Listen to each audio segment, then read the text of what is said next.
Bonjour à tous. Si vous avez cliqué sur cette vidéo, c'est sans doute que vous exercez une activité professionnelle et que vous aidez par ailleurs un proche malade ou dépendant. Il s'agit peut-être de votre enfant, votre conjoint, d'un de vos parents ou d'un ami. Si vous aidez cette personne de manière régulière et bénévole pour accomplir certains gestes ou activités de la vie quotidienne, vous êtes alors ce que l'on appelle un proche aidant. C'est la définition que donne le Code de l'action sociale et de la famille. Dans quelle mesure peut-on bénéficier d'aide lorsqu'on est proche aidant et que l'on travaille? Quel intérêt et à qui en parler au sein de son entreprise? Comment réduire ou arrêter son activité pour mieux s'occuper de son proche? Quelles sont les questions clés à se poser pour tout concilier au mieux? Autant de questions que nous allons traiter dans cette vidéo. Sachez déjà que vous n'êtes pas seul. Aujourd'hui, un salarié sur 5 est aidant. Et en 2030, un actif sur 4 sera proche aidant. Être proche aidant est généralement synonyme d'une responsabilité logistique, avec souvent plusieurs heures par semaine, voire par jour, dédiées à l'accompagnement du proche. Être proche aidant peut aussi rimer avec une charge mentale forte.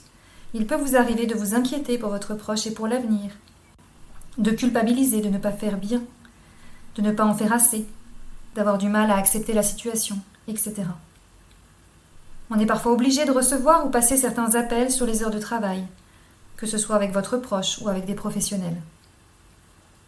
Avec ces différentes sollicitations, la conciliation entre vie personnelle, vie professionnelle et rôle d'aidant peut être difficile. C'est le cas de 85% des salariés qui sont aidants.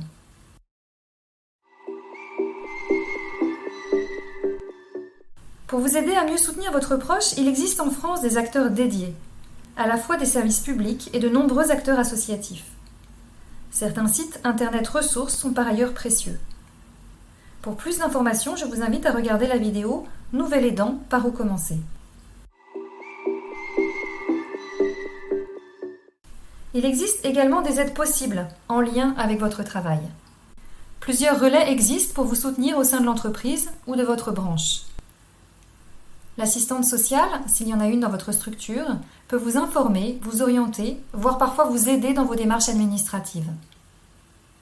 Le médecin du travail peut vous aider à faire le point sur votre niveau d'épuisement et éventuel impact sur votre santé. Votre DRH peut vous informer et vous faire bénéficier d'éventuels dispositifs mis en place dans l'entreprise. Depuis 2019, les entreprises sont en effet tenues de négocier avec les partenaires sociaux des dispositions pour faciliter la conciliation entre vie personnelle et vie professionnelle des proches aidants. Certaines ont ainsi mis en place des dispositifs complets combinant information, aide financière, soutien pratique et psychologique, dont 2 jours de RTT spécial aidant, groupe d'entraide. Plusieurs employeurs ont fait la démarche d'obtenir le label Capandéo Entreprise engagée auprès de ses salariés aidants. Vous pouvez également contacter votre caisse de retraite et mutuelle.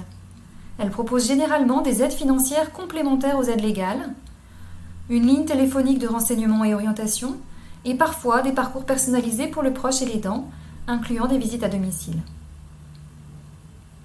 Vous pouvez enfin consulter les délégués du personnel s'il y en a dans votre entreprise. Faut-il en parler avec son manager? De nombreux aidants nous posent la question. À ce jour, 2/3 des aidants n'en ont pas parlé à leur employeur.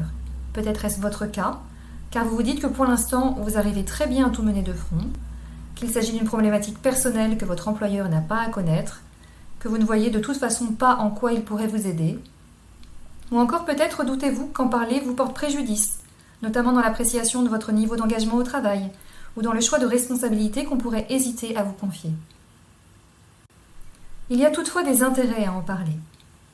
Si votre rôle d'aidant vous mobilise beaucoup, peut-être votre manager a-t-il déjà remarqué chez vous des absences répétées, un changement dans vos habitudes, votre fatigue ou humeur.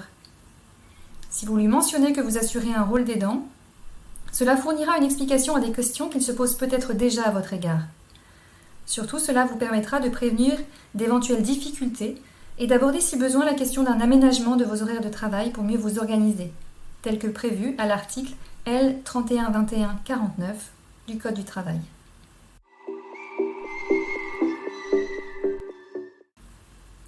La plupart des aidants font le choix de continuer à travailler. Seuls 13% travaillent à temps partiel. Le travail est en effet un lieu de ressourcement qui permet de vivre autre chose qu'une relation d'aide parfois riche et positive, mais parfois aussi enfermante.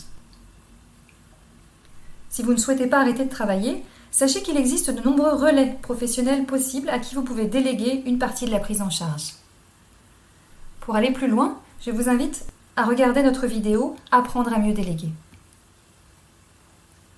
Si vous souhaitez arrêter momentanément de travailler, vous pouvez bénéficier d'un congé de proche aidant. Ce congé permet à un salarié de droit privé, à un agent public, à un travailleur indépendant ou à un demandeur d'emploi de suspendre ou réduire temporairement son activité professionnelle pour accompagner un proche en situation de handicap ou de perte d'autonomie, tout en touchant une allocation journalière. Sa durée est de 3 mois et ce congé est renouvelable. Il peut être pris également à temps partiel si votre employeur en est d'accord. Un autre type de congé, dit de solidarité familiale, existe et peut être cumulé pour accompagner un proche en fin de vie. Autre option si vous vous occupez d'un conjoint, enfant ou parent atteint d'un handicap, victime d'un accident grave ou d'une maladie nécessitant la présence d'une tierce personne. Vous pouvez solliciter un temps partiel de droit, valable entre 6 mois et 1 an, et renouvelable dans la limite de 3 ans. Enfin, si vous souhaitez arrêter durablement de travailler pour vous occuper de votre proche, vous pouvez toucher un dédommagement s'il s'agit de s'occuper d'une personne en situation de handicap. Ce n'est pas possible en revanche pour s'occuper d'un parent ou d'un conjoint. Vous pouvez toutefois devenir le salarié de votre parent dépendant. Mais le montant du salaire est plafonné et cela pose par ailleurs des questions éthiques à bien étudier et discuter au préalable avec votre proche et le reste de la famille. Pour en savoir davantage sur ces différents droits et dispositifs et sur les démarches à réaliser, consultez le site institutionnel de référence service-public.fr. Et pour vous aider à réfléchir dans vos choix d'aidants, je vous invite à regarder nos vidéos concernant la prise de décision.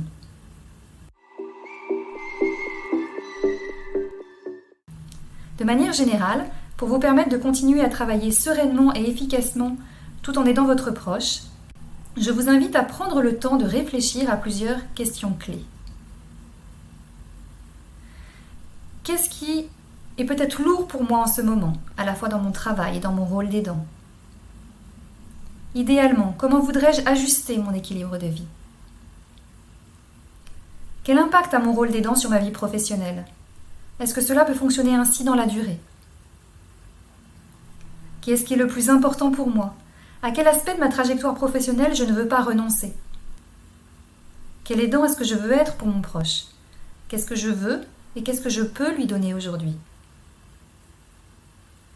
À partir de quand et à qui aurais-je intérêt à en parler dans mon cadre professionnel ?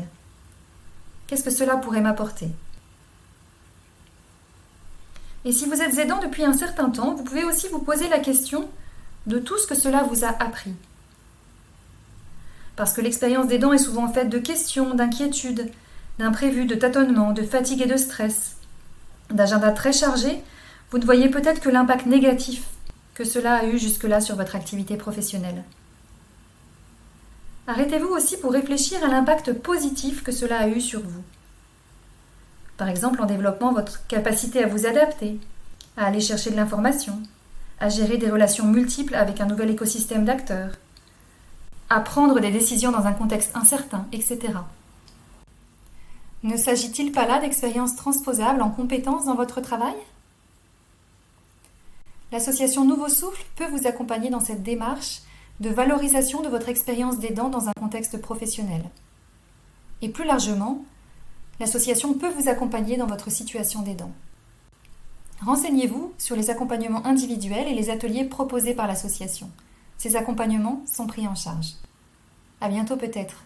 Prenez soin de vous.